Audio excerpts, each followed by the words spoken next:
Welcome to my YouTube channel Science Lens by Zuhaib Akram, and today's topic is about types of nuclear reactions. आज हम nuclear reactions की exam को पढ़ेंगे। तो nuclear reactions को आप कई तरह से क्लासिफाई कर सकते हैं, जिनमें से दो कॉमनली यूज वेज हमारे पास दर्ज ज़ाइल हैं। नंबर वन, कि रिएक्शन बेस करे रिएक्शन मैकेनिज़्म पर, या फिर वो रिएक्शन जो बेस करते हैं मैस ऑफ प्रोजेक्टाइल पर। और आज हम डिटेल से पढ़ेंगे उन रिएक्शंस को जो कि बेस करेंगे ऑन रिएक्शन मैकेनिज़्म। तो इसमें सबसे पहले हमारे पास इलास्टिक स्कैटरिंग है। तो जैसे नाम से ज़ाहिर है इलास्टिक, और आप अपनी प्रीवियस क्लासेस में वर्ड इलास्टिक से बखूबी आप इस वर्ड को जानते हैं कि हमारे पास ऐसा केस जिसमें एनर्जी का ना तो गेन आता है ना ही लॉस आता है। तो अगेन यहाँ पर भी सेम वही कंसेप्ट है कि हमारे पास इंसिडेंट पार्टिकल जब एक टारगेट न्यूक्लियस से स्ट्राइक करेगा तो हमारे पास कोई भी एनर्जी में लॉस इंसिडेंट या फिर टारगेट न्यूक्लियस के नहीं आएगा। तो हमारे पास आउटगोइंग पार्टिकल भी वही रहेगा, हमारे पास जो प्रोडक्ट न्यूक्लियाई भी वही रहेगा। हाँ, डायरेक्शन में चेंज आ सकती है, और इसको हमने अपने प्रीवियस लेक्चर में भी फॉलो किया था, इस चीज़ को हमने देखा था। अब इलास्टिक स्कैटरिंग की कुछ एग्जांपल्स को देख लेते हैं। आप देख सकते हैं कि हमारे पास हीलियम एक इंसिडेंट पार्टिकल है और उसको हमने बम्बार्ड करवाया। हमारे पास जो टारगेट है वो लेड है, और इसके नतीजे में हमारे पास जो प्रोडक्ट न्यूक्लियाई अगेन लेड आ जाता है, और आउटगोइंग पार्टिकल भी हीलियम रहता है। आप देख सकते हैं कि दोनों साइड की इक्वेशंस ऑलमोस्ट सेम हैं, और क्योंकि एनर्जी का लॉस नहीं है ना गेन है, तो हमारे पास इन द एंड प्रोडक्ट इन जो इनिशियल था वही फाइनल रहेगा। इसको हम इलास्टिक स्कैटरिंग का केस कहते हैं। दूसरी एग्जांपल भी सेम इसी तरह ही फॉलो होगी। मूव ऑन, हमारे पास नेक्स्ट है इन इलास्टिक स्कैटरिंग। तो ज़ाहिर बात है इन इलास्टिक केस इलास्टिक से ऑपोजिट होगा। तो इन इलास्टिक स्कैटरिंग में हमारे पास जो इंसिडेंट पार्टिकल है वो कुछ ना कुछ अपनी काइनेटिक एनर्जी को लूज़ कर देगा। अब वो काइनेटिक एनर्जी कहाँ जाएगी? वो हमारे पास टारगेट न्यूक्लियस के पास चली जाएगी। जब टारगेट न्यूक्लियस को कोई एनर्जी मिलेगी तो उसकी इंटरनल एनर्जी क्या करेगी? पहले से इंक्रीज कर जाएगी। जैसे किस चीज़ की इंटरनल एनर्जी बढ़ती है तो वह चीज़ किस में चली जाती है? एक्साइटेड स्टेट में चली जाती है।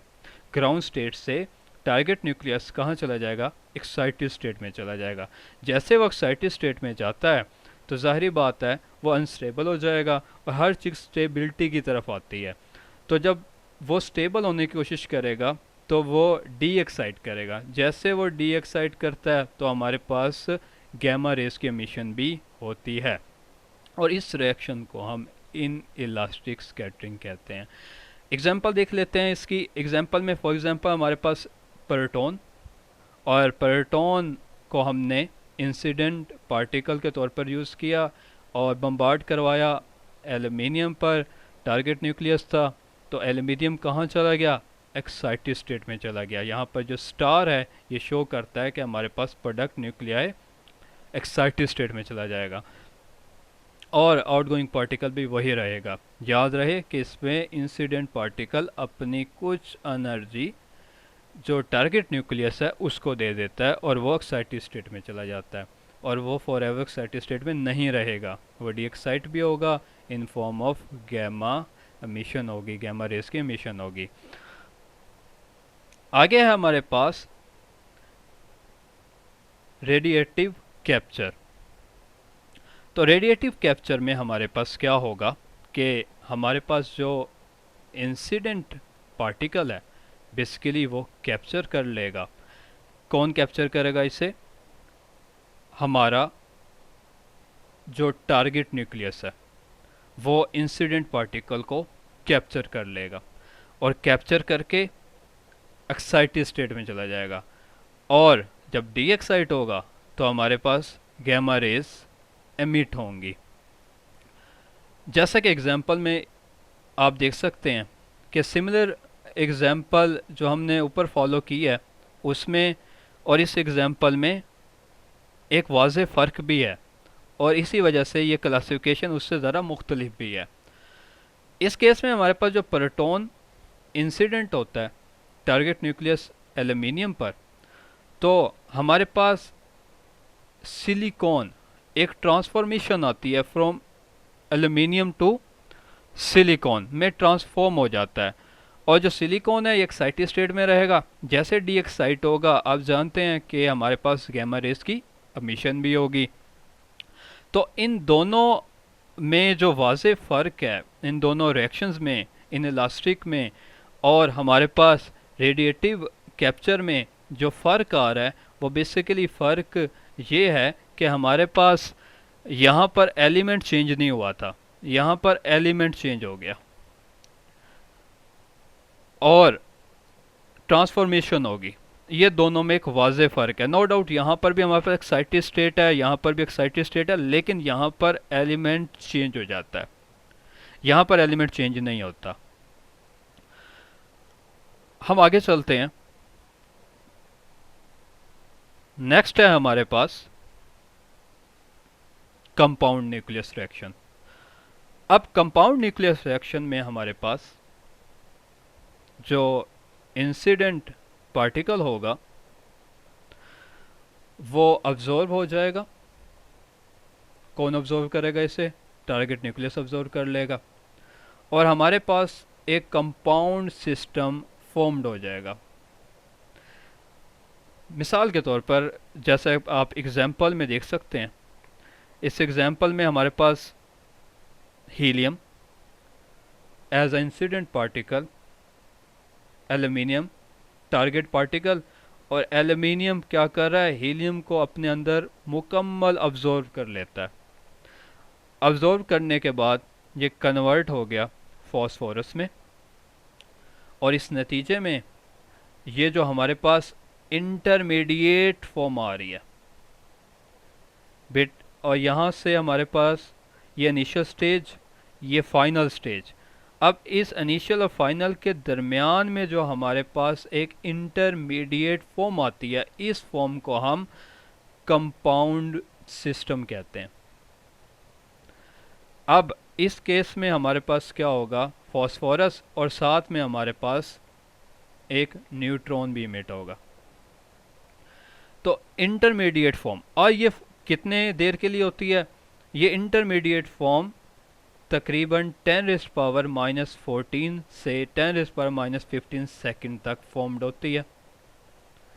और उसके बाद क्या होता है? उसके बाद हमारे पास जो या तो एक पार्टिकल या फिर ग्रुप ऑफ पार्टिकल्स मिट होते हैं।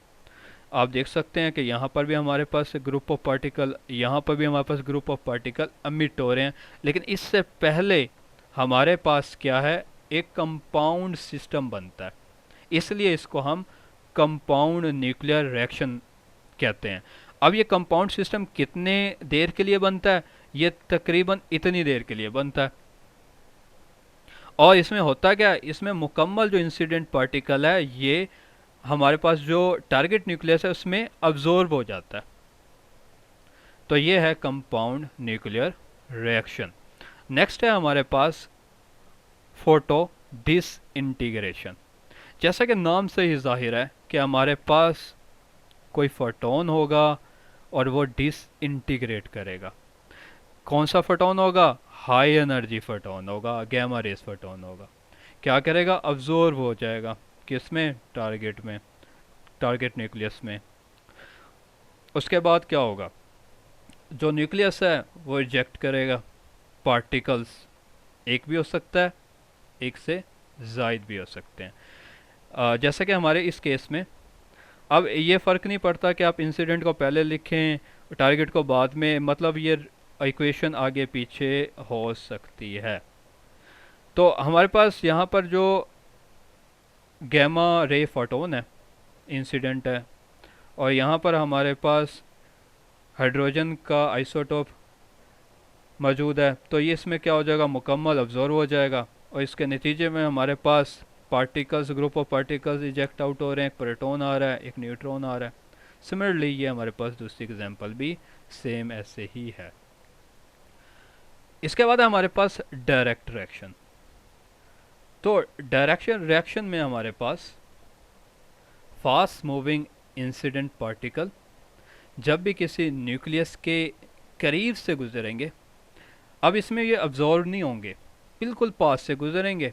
जैसे किसी क्रॉस कर रहे होंगे या बिल्कुल करीब से गुजरेंगे तो क्या करेंगे, या तो इंसिडेंट जो पार्टिकल हैं वो टारगेट न्यूक्लियस से कुछ न्यूक्लियॉन्स छीन के भाग जाएंगे, या फिर खुद से लॉस करके कुछ न्यूक्लियॉन्स उस टारगेट न्यूक्लियस को दे के और फॉरवर्ड चले जाएंगे। दोनों केसेस में जो इंसिडेंट पार्टिकल है वो फॉरवर्ड ही जाएगा।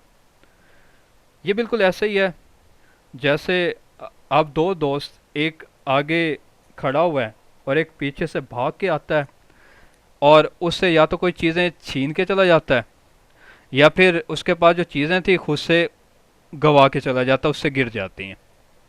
तो ये दो तरह के केसेस हैं, या तो वो न्यूक्लियॉन वो पिक कर लेगा या न्यूक्लियॉन्स को वो क्या करेगा, लॉस कर देगा।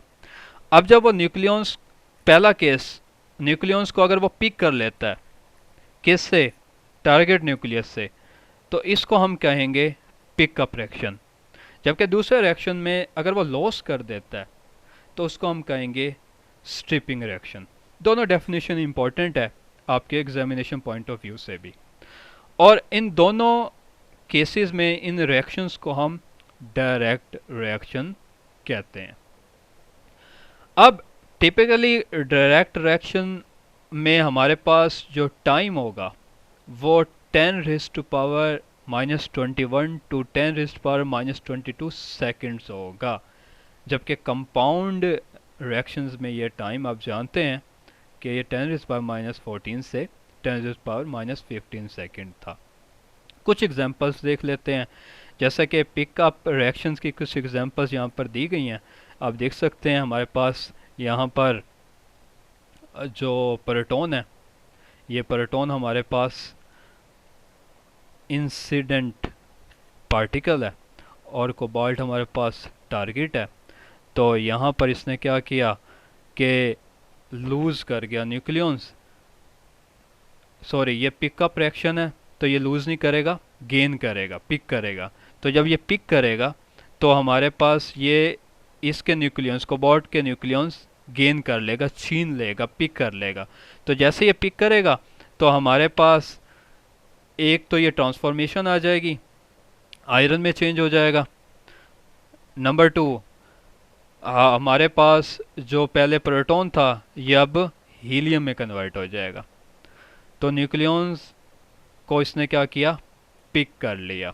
सिमिलरली हमारे पास ये दूसरी एग्जांपल भी है, और एक एग्जांपल हम देख लेते हैं स्ट्रिपिंग रिएक्शन की।